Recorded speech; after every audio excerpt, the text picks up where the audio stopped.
Today's topic is states of matter. Today's topic is states of matter.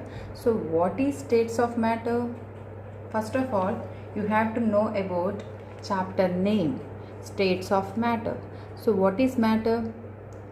Matter is made up of number of atoms, molecules, particles.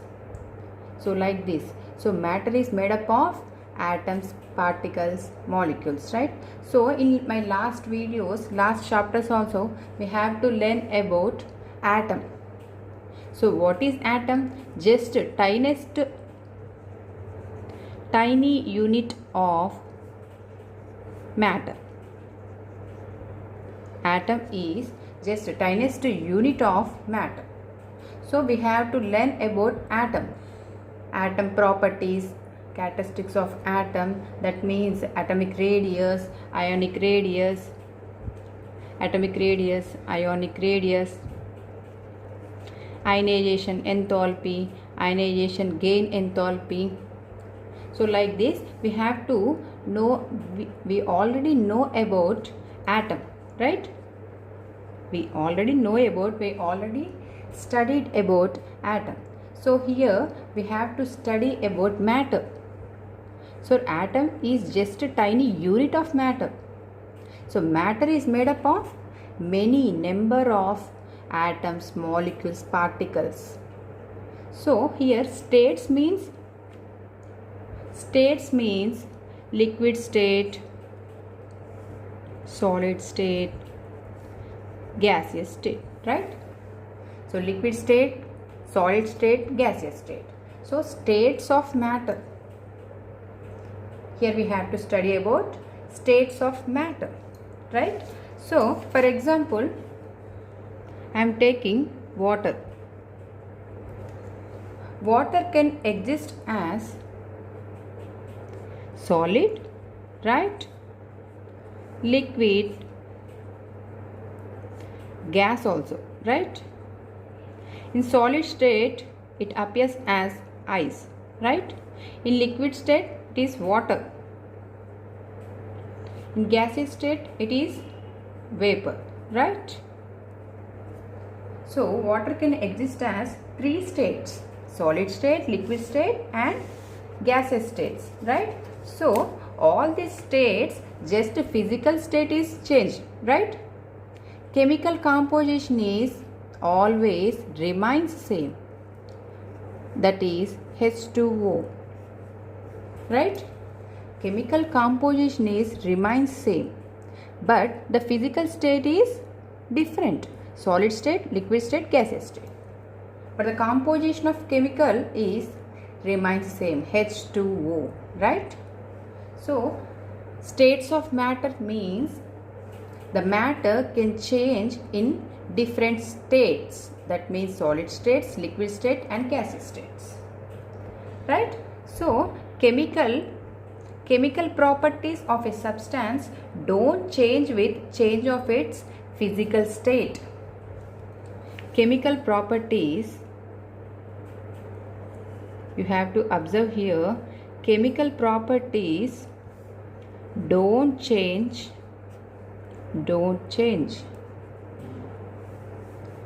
change of its physical state, right? Physical state. That means chemical properties of a substance don't change of its physical states. Okay? In case physical states changes but chemical properties not change at all. You have to observe, you have to listen carefully. Chemical properties of the substance don't change if change of its physical state. Okay? Here, so water physical state is different, that means solid, liquid, gas. But the chemical properties and the chemical composition is remains same, right? But rate of chemical reaction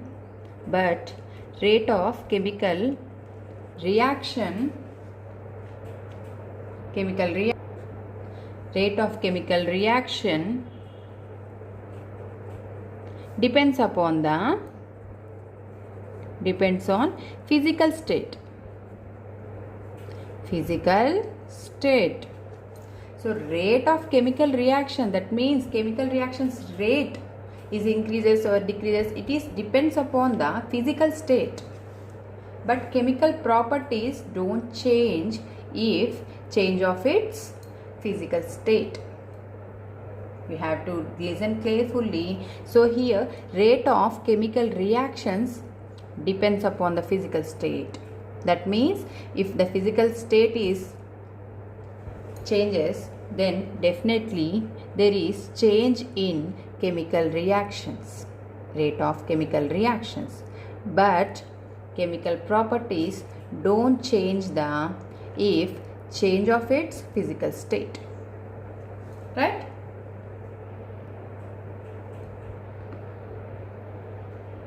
In this chapter, we will learn about the three physical states, that means solid, liquid, gaseous states. But first of all, we have to know about intermolecular forces. Intermolecular forces and thermal energy, right? Thermal energy. So we have to know the intermolecular forces and thermal energy. So what is intermolecular forces and what is thermal energy? So intermolecular forces are the forces. So intermolecular forces of attractions and repulsions between the interacting particles. Here forces means two types, that means attractions are there, repulsions also there. Forces means forces are two types, attractions, repulsions. So forces of attractions and repulsions between the interacting particles. So here I am explaining about matter, right? So matter is made up of number of particles. Particles means there is atoms, molecules, particles, so many are there. So matter is made up of atoms, molecules, particles. So here in matter there is forces. What forces are there? Attractions are there, repulsions are there. So attractions and repulsions between the interacting particles in matter. Particles means atoms and molecules. So here, so attractions, repulsions between the particles in matter, that is intermolecular forces. Here thermal energy. So first, thermal energy means energy due to the temperature. So thermal means temperature. All of you know that. So thermal means temperature. So energy is due to the temperature which results in motion of particles, right? Motion of particles. If any substances, if we heat the substances, that means if we apply temperature to it, if we heat, that means temperature means heat, right? So if we apply some temperature to it, then definitely the substances, in that substances particles are moved. That means energy, thermal energy is released. That means this beaker is heated, right? So then the substances, in the substances particles are moved very fastly. Why? Because we are applying heat here. So thermal energy is produced. So energy due to the temperature which results in the motion of particles. If we apply heat to the beaker, then definitely in the substances there is a movement. There is a motion of particles, and thermal energy is released. So the energy is due to the temperature. Which results in the motion of particles.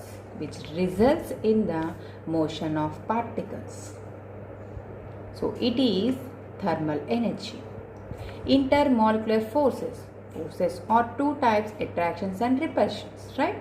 So these attractions and repulsions between the particles means atoms, molecules. So attractions and repulsions between the interacting particles present in the matter,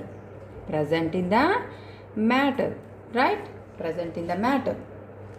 So we have to see the intermolecular forces in matter. Okay, thermal energy is observed in temperature. When we apply temperature, then results in thermal energy. We have to observe the thermal energy there. Okay.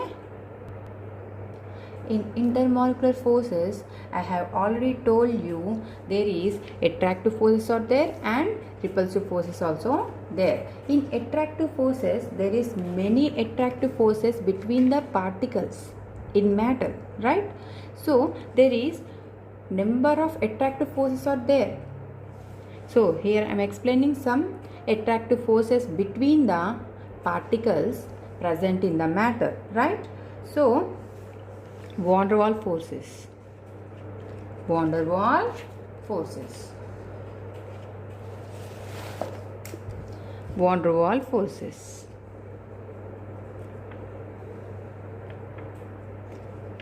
And the ion dipole forces.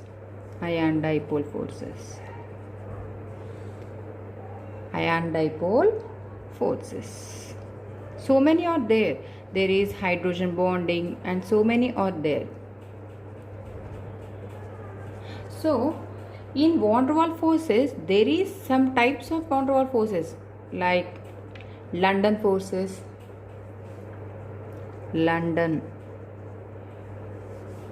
or dispersion forces.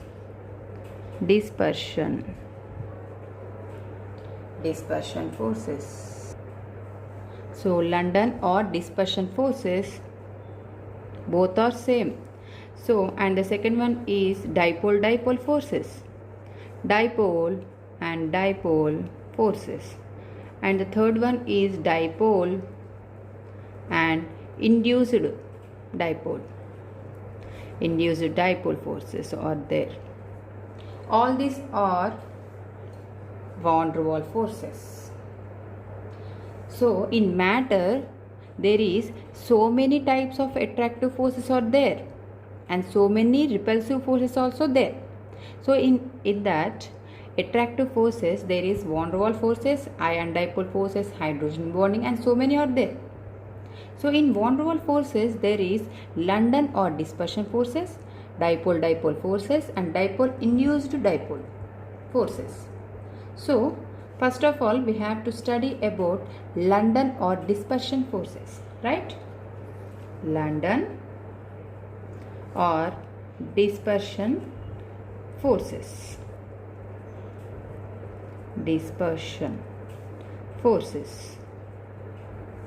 We also call LDF, London dispersion forces. Simply we called as LDF, London dispersion forces. So what is this LDF? Consider it is a neutral atom, right? So electrons are equally distributed in neutral atom, right? In neutral atom, electrons are equally distributed. Neutral angane, so equally you have to remember, neutral atom, electrons are equally distributed. So sometimes electron clouds are distorted for time being. That means sometimes electron cloud distorted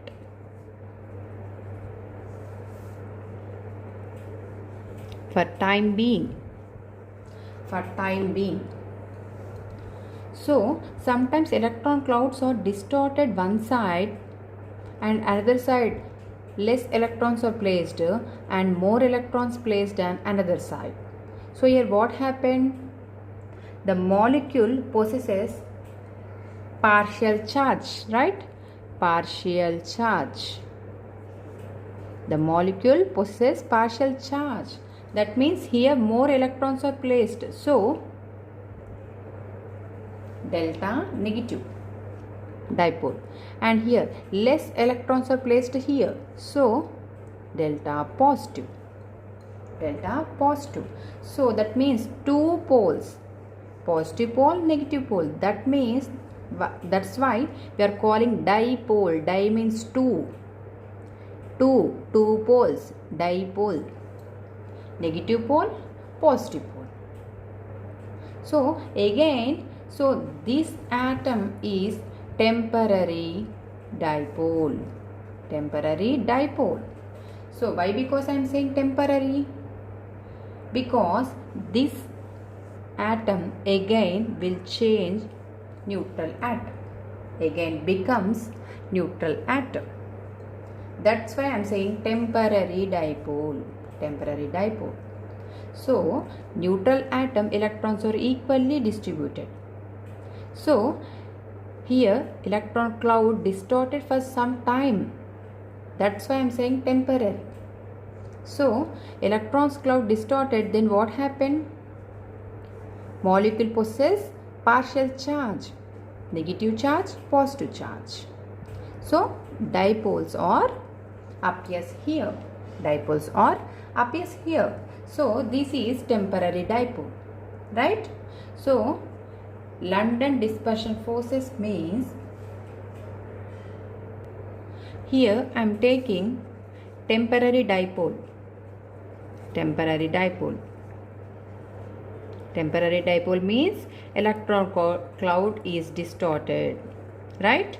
Electron cloud is distorted. It is temporary dipole, right? It is temporary dipole. So I am taking another neutral atom. Here I am taking another dipole. Another dipole.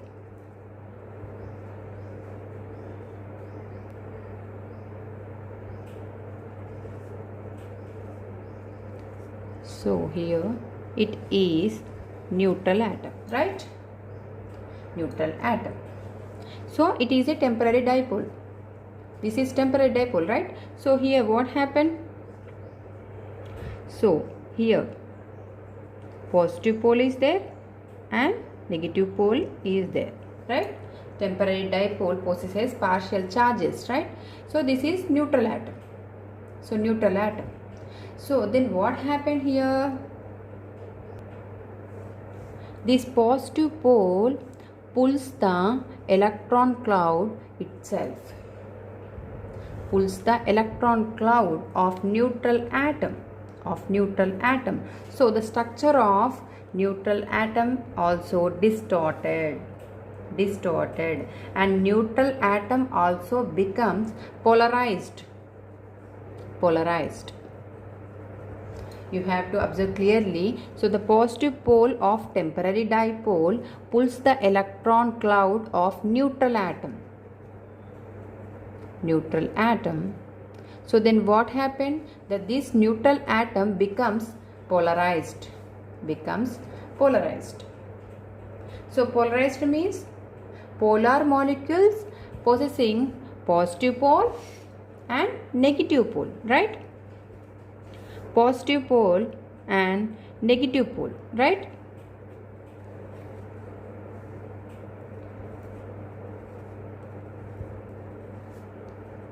You have to observe here, neutral atom becomes polarized. That means polar molecule. This is polar molecule. Delta negative, positive dipoles, right? So first of all I am taking here temporary dipole and neutral atom. So this positive pole of temporary dipole pulls the electron clouds of neutral atom. So pulls the electron. Why? Because opposite charges, right? Opposite charges. Here positive charge, here electrons are negatively charged, right? That's why pulls the electrons of neutral atom. So neutral atom becomes polarized. That means polar molecule. It becomes polar molecule. So polar molecule means polar molecule having dipole. That means negative pole, positive pole. So this temporary dipole and this polar molecule, the attractions between the positive pole and the negative pole is London dispersion forces. London dispersion forces. You have to observe clearly temporary dipole and the polar molecule. First of all, I am taking here neutral atom, but neutral atom again becomes polar molecule. Again becomes polar molecule. So the positive pole of temporary dipole and the negative pole of polar molecule, the attraction between them is London dispersion forces. London dispersion forces, right? The London dispersion forces are the attractive forces between the, this is induced dipole, right? Induced dipole. Why? Because this positive pole is induced into the neutral atom, pulls the, induced the, this dipole behavior induces the neutral atom. That's why it is induced dipole and polar molecule, right? So the attractive forces between the positive pole of temporary dipole and the negative pole of induced dipole is London dispersion forces. London dispersion forces. Is it clear? So London dispersion forces are very weak forces. Very weak forces. And temporary forces. Temporary. Why? Because I am saying temporary. Temporary intermolecular forces. Why? Because it is temporary. It is the attractions between the temporary dipole and induced dipole. That's why London dispersion forces are weak forces and also temporary intermolecular forces. And London dispersion forces are exist in both polar molecules and also non-polar molecules. It existed both molecules, non-polar and polar molecules. We can see the London dispersion forces. London dispersion forces, right? So polar molecules means HF. HF is polar molecule. So what is polar molecule first of all? So polar molecule having dipoles. That means positive pole and negative pole. Simply polar molecule means polar molecule having dipoles. Di means two poles, positive pole, negative pole. So non-polar means it does not having poles, positive pole and negative pole. Okay, so polar molecule, example for polar molecule HF, hydrogen fluoride, right? So example for non-polar molecule is CO2. CO2, right? So here some halogens, I am taking some halogens. So F2, Cl2 and bromine, iodine. So all these halogens having LDF. That means London dispersion forces or appears in these halogens. Here I am not taking atoms. Here I am taking matters. So halogen matters. That means number of atoms, number of particles are there, placed there. Matter means number of atoms placed there. So atom means just tiniest unit of a matter. Atom means tiniest unit of a matter. So here halogens F2, Cl2, bromine 2, iodine 2, right? So in F2 generally 9 electrons are present, right? So in iodine there is 53 electrons are present, right? So here less electrons are present, then weak LDF. That means weak London dispersion forces are there. Less electrons present, then weak LDF. More electrons present, then strong LDF. Strong LDF. So here fluorine contains very less electrons when compared to the iodine, right? 9 electrons only. So there is weak LDF here, and here more electrons. That means strong LDF present in iodine when comparing to the remaining halogens, right? That's why in groups from the top to bottom, boiling point is increases, right? Increases from the top to bottom, boiling point, right? So why? Because the less electrons present, then weak LDF, weak London dispersion forces are there. So more electron presence, then strong LDF. So that's why in strong LDF there is high boiling point, right? Less LDF ante dispersion forces are less, then less boiling point, right? So this is all about London